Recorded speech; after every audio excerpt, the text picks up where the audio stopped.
من الشیطان اللعین الرجیم بسم اللہ الرحمن الرحیم۔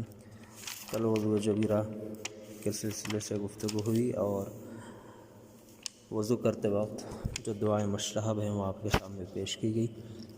آج آپ کے سامنے عرض کیا جا رہا ہے کہ وہ کون سی چیزیں ہیں جن کے لیے وضو کی ضرورت ہوتی ہے۔ تو 6 چیزوں کے لیے وضو کرنا واجب ہے۔ نمبر 1، نماز میت کے علاوہ واجب نمازوں اور مستحب نمازوں کے لیے وضو ضروری ہے۔ نمبر 2، بھولے ہوئے سجدے اور تشہد کو انجام دینے کے لیے جبکہ ان کے اور نماز کے درمیان کوئی حدث سرزد ہوا ہو، مثلا اس نے پیشاب کیا ہو لیکن سجدہ سہو کے لیے وضو کرنا واجب نہیں ہے، لیکن بھولے ہوئے سجدے اور تشہد کو انجام دینے کے لیے جبکہ ان کے اور نماز کے درمیان، ان کے یعنی کیا، سجدے اور تشہد کے اور نماز کے درمیان کوئی حدث سرزد ہوا ہو تو اس وقت وضو کرنا واجب ہے۔ نمبر 3، خانہ کعبہ کے واجب طواف کے لیے جو حج اور عمرہ کا جز ہوتا ہے وضو کرنا واجب ہے۔ نمبر 4، وضو کرنے کی نظر کی ہو، منت مانی ہو یا عہد کیا ہو یا قسم کھائی ہو تو وضو کرنا واجب ہے۔ نمبر 5، جب کسی نے منت مانی ہو کہ مثلا قرآن مجید کا بوسہ لے گا تو اسے وضو کرنا واجب ہے۔ نمبر 6، نجس شدہ قرآن مجید کو دھونے کے لیے وضو کرنا واجب و ضروری ہے۔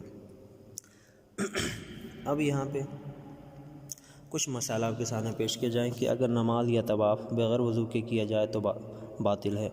جو شخص باوضو نہیں ہے، وضو جس نے نہیں کیا ہے، وہ جسم کے کسی حصے کو مندرجہ ذیل چیزوں سے مس نہیں کر سکتا۔ وہ کون کون سی چیزیں ہیں؟ نمبر 1، جو بے وضو ہے، جس نے وضو نہیں کیا ہے، وہ ان چیزوں کو بنا وضو کے نہیں چھو سکتا۔ کون کون سی چیزوں کو؟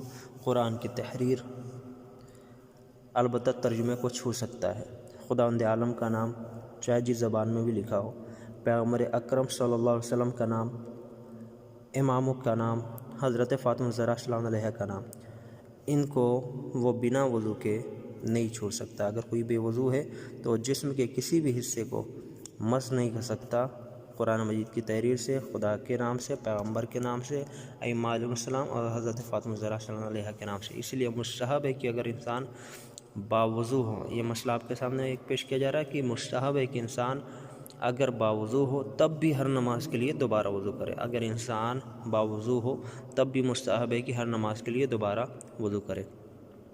بعض فقہا رضوان اللہ تعالیٰ علیہم نے فرمایا ہے کہ میت کی نماز کے لیے قبرستان جانے کے لیے اب یہ بتا رہے ہیں کہ کن چیزوں کے لیے مستحب ہے وضو کرنا۔ مستحب ہے وضو، واجب آپ کے لیے بتا دیا، 6 چیزوں کے لیے وضو کرنا واجب ہے۔ مستحب کن چیزوں کے لیے؟ میت کی نماز کے لیے، قبرستان جانے کے لیے، مسجد میں جانے کے لیے، یعنی یوں ہی نماز کے لیے نہیں بلکہ کسی کام سے یوں ہی مسجد میں جا رہے ہیں اس وقت وضو کرنا مستحب ہے۔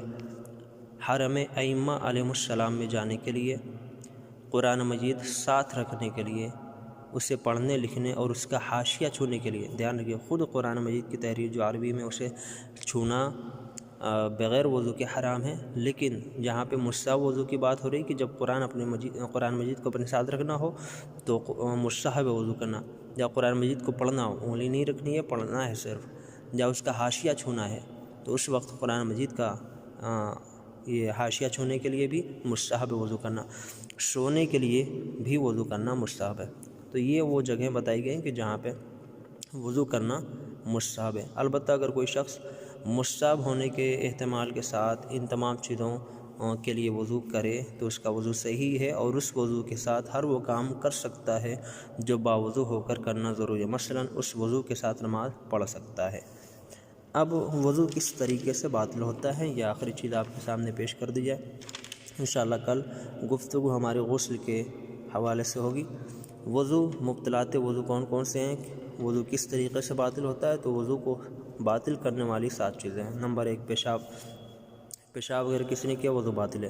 جو مشکوک رطوبت پیشاب کے بعد اور استبراء سے پہلے انسان سے خارج ہوتی ہے وہ بھی پیشاب کا حکم رکھتی ہے، لہٰذا اگر وہ پانی بھی ہو تو بھی مبطلات وضو ہیں۔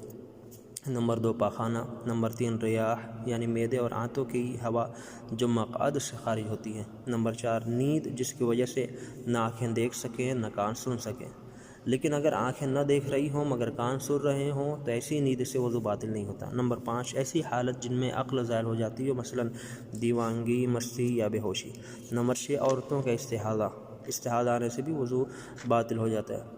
نمبر 7 جنابت، بلکہ احتیاط مستحب کی بنا پر ہر وہ کام جس کے لیے غسل کرنا ضروری ہو جائے ان تمام کاموں سے بھی وضو باطل ہو جاتا ہے۔ جن جن چیزوں کی وجہ سے غسل واجب ہو جاتا ہے ان چیزوں کی وجہ سے وضو بھی باطل ہو جاتا ہے۔ تو یہ 7 چیزیں ہیں جن سے وضو ٹوٹ جاتا ہے، وضو باطل ہو جاتا ہے۔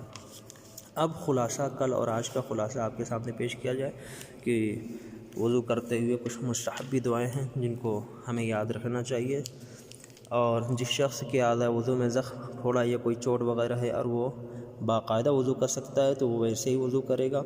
کل اور آج کا خلاصہ پیش کیا جا رہا ہے۔ جو شخص وضو میں اعضاء وضو کو نہیں دھو سکتا یا کسی عضو تک پانی نہیں پہنچا سکتا، اگر وہ اس کے اطراف کا حصہ دھو لے تو کافی ہے اور تیمم ضروری نہیں ہے۔ اگر زخم یا ٹوٹی ہوئی ہڈی بدھی ہوئی ہو لیکن اس کو کھولنے میں کوئی دقت نہ ہو تو چاہیے کہ اسے کھول کر باقاعدہ وضو کیا جائے۔ اگر زخم بدھا ہوا ہے اور پانی اس کے لیے نقصان دہ ہے تو اسے کھولنا ضروری نہیں ہے، چاہے اس کا کھولنا ممکن ہی کیوں نہ ہو، کیونکہ زخم جب پانی اس کے لیے نقصان دہ ہے اور کھولنا ضروری نہیں ہے پھر اسے، کیونکہ پانی نقصان دہ ہے۔ نمبر 5 مسئلہ آپ کے سامنے، نماز، طواف، الفاظ قرآن یا خدا کے نام کو چھونے کے لیے وضو کرنا واجب ہے۔ پیغمبر اسلام، ائمہ معصومین علیہ السلام اور حضرت فاطمہ زہرا سلام علیہا کے نام کو بغیر وضو کے چھونا حرام ہے۔ ان کے نام کو چھونے کے لیے بغیر وضو کے مس کرنا احتیاط واجب کی بنا پر جائز نہیں ہے۔ پیشاب پخانہ اور ریاح سے وضو باطل ہو جاتا ہے۔ نیند، دیوانگی، بے ہوشی، مستی، جنابت اور مشمئیت جیسے امور وضو کو باطل کر دیتے ہیں۔ تو وضو کا مسئلہ آپ کے سامنے اور کچھ مسائل آپ کے سامنے پیش کر دیا گیا۔ انشاءاللہ تعالی کل آپ کے سامنے پیش کیا جائے گا کہ غسل کس طریقے سے کیا جائے اور غسل کا طریقہ کیا ہے، اور جو بھی غسل کے ضمن میں گفتگو ہے انشاءاللہ تعالی آپ کے سامنے کل پیش کی جائے گی۔ السلام علیکم ورحمۃ اللہ وبرکاتہ۔